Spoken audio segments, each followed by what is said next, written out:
Go. Hi guys, I wanted to just check in with you and see how everybody's doing. I know you got this math packet and there's really no great way of getting the answers to you. So what I thought is I'll take a video and each day I'll complete one page in the packet and then I'll share the video with you and you can see how I completed the problems and you can check your own work. So here's our first page. So for the first question, this is a table and it's asking about a ratio. They're asking about the ratio of dimes to nickels.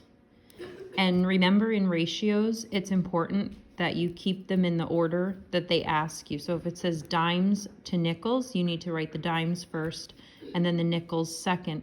So for this one, the number of dimes is 9 and the nickels is 6. So that's the ratio.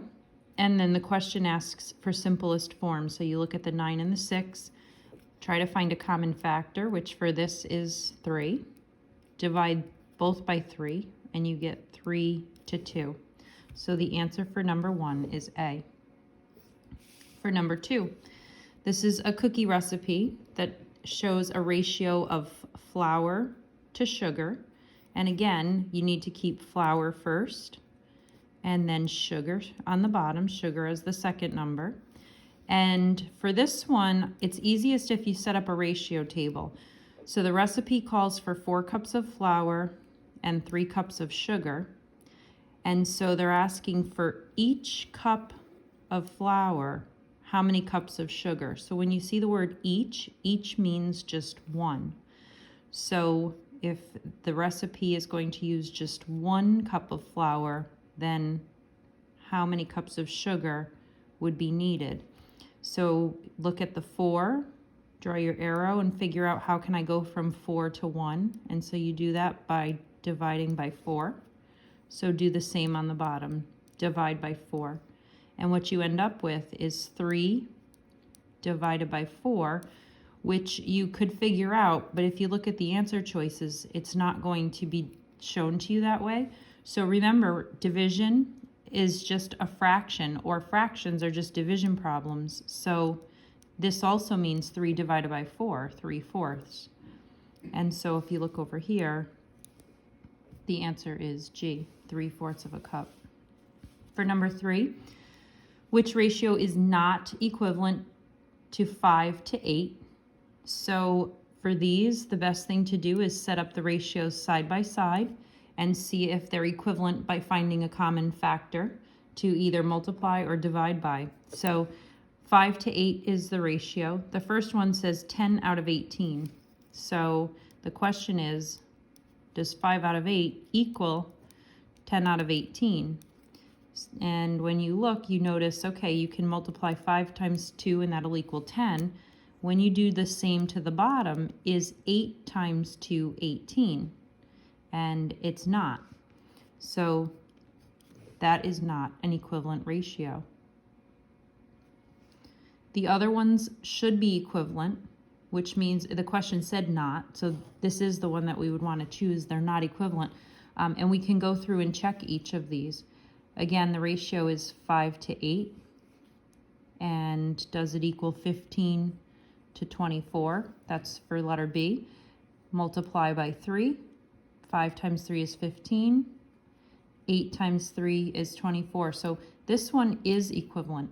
We don't want to choose that. The question said not. For letter C, 5 to 8, does that equal 20 to 32? And so for this one, you're multiplying by 4. And 8 times 4 is 32. So again, this one is equivalent. We don't want to choose that. And the last one, 5 to 8, does it equal 10 to 16? 5 times 2 is 10.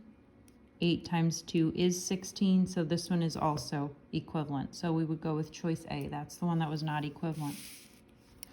For number 4, this is asking you about a 20-ounce box of cereal that sells for $3.60 and a 28-ounce box of cereal that sells for $4.20, and they're asking you which is a better buy.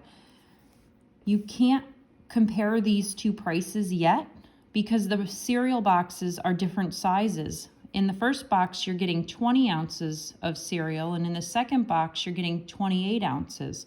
So you get more in the second box, but you also pay more. So the question is, which one is the better buy? Which one is the better deal? You have to figure out a unit rate. So that means find how much just 1 ounce of cereal costs, and then you can compare to see which one is the better buy. So in the first one, you get 20 ounces of cereal for $3.60. In the second one, you get 28 ounces of cereal for $4.20. So again, we want to get a unit rate. We want to find out how much will it cost for 1 ounce. So this is our question. We know the ounces we want to get to 1, and then what would the cost for that be? So to go from 20 to 1, you divide by 20, and then do the same on the bottom, divide by 20. So you would have $3.60 divided by 20. When you divide decimals, start by putting your decimal in the right spot. 20 does not go into 3, so you place a 0. 20 does go into 36 one time. 1 times 20 is 20. When you subtract, you have 16, and then bring down the 0. 20 goes into 16 8 times, and then 8 times 20 is exactly 160, so there's no remainder, there's nothing left over. So what this is telling us is to buy 1 ounce of cereal in the first box, it costs 18 cents per ounce. For this second one, take $4.20 and divide by 28 ounces. So there's our decimal. 28 does not go into 4, so place a 0. It does go into 42 one time. 1 times 28 is 28, so now subtract.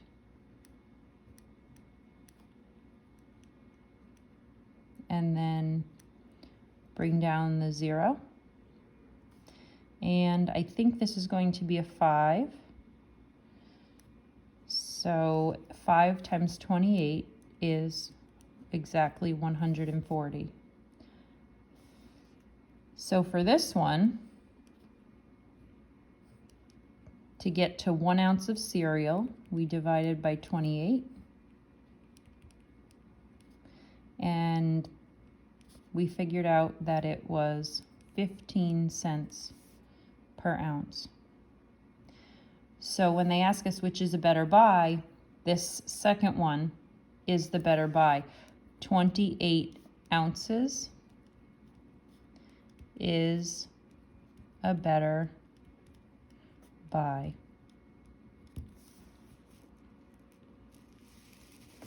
Okay, for number 5. With this one, they're talking about Raymond's brother working different numbers of hours. And so when he works 5 hours, he gets paid $40. When he works 8 hours, he gets paid $64. 15 hours, $120. And then the question is, how many hours would he work to make $176? So this looks like a ratio table, and you could look for a pattern as you move along on the ratio table. For example, to go from 5 to 15, you would multiply by 3, and 40 times 3 is 120. So you could look to try to go across this way, but it's actually easier if you notice what Raymond's brother is being paid per hour. So if he works 5 hours and he makes $40, then he was being paid $8 for every hour, because 5 times 8 is 40. It continues to follow that pattern. If he works 8 hours and is paid $8 per hour, 8 times 8 would be 64. And then 15 times 8 is 120. So every time Raymond's brother works 1 hour, he's paid $8. So now we want to work backwards. We have the amount of money, we want to figure out the hours. So to go from hours to earnings, we do times 8, And remember, when we work backwards, we do the inverse operations. So instead of taking 176 and multiplying by 8, we're going to go backwards and divide by 8. So 176 divide by 8. 8 times 2 is 16. Bring down the 6. And then 8 goes into 16 twice again. And 8 times 2 is 16. So 22. When Raymond's brother works 22 hours, he makes $176. And then finally for number 6, there are 30 students in Mr. Holland's class. If 30% of the students play in the school band, how many students in the class play in the school band? So here's what we know. We know there are 30 students in the class, and we know 30% of the students are in the band. So if we want to know how many kids are in the band, we need to ask, what is 30% of the students? What is 30% of the 30 students? So when I write that down, look at what it looks like. 30% of 30 students. And we know that the word of means to multiply. So we can change this to 30% times 30. And that will tell us how many students play in the school band. Now, if you remember, you can't take the percent and multiply it right away. You have to change it to a decimal first. So 30% as a decimal is 30 hundredths. Percents are always out of 100.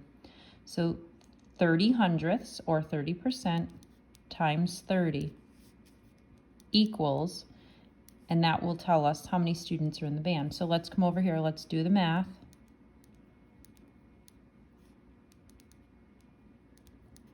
And if you prefer to put that whole row of zeros in, you can do that. And then when you move over to the 3, put the 0 to hold the place, and now multiply. 3 times 0 is 0, 3 times 3 is 9, and 3 times another 0 is 0 again. Add both rows. We do not need that 0 at the beginning. To place the decimal, look back at the factors you were multiplying. The decimal is 2 places from the right, so come down to the bottom where your answer is and move the decimal 2 places to the right. So 30 hundredths times 30 equals 9. So the answer for number 6 is A. So there's your first page. And like I said, I will do this for you each day. So tomorrow I'll send out the answers for the second page. You can watch the video, check your work. And as always, if you have questions, email me and keep in touch. You can also reach out if you want to through Google Classroom, because I do check that as well. I hope you're all doing well, and I look forward to seeing you guys soon. Bye.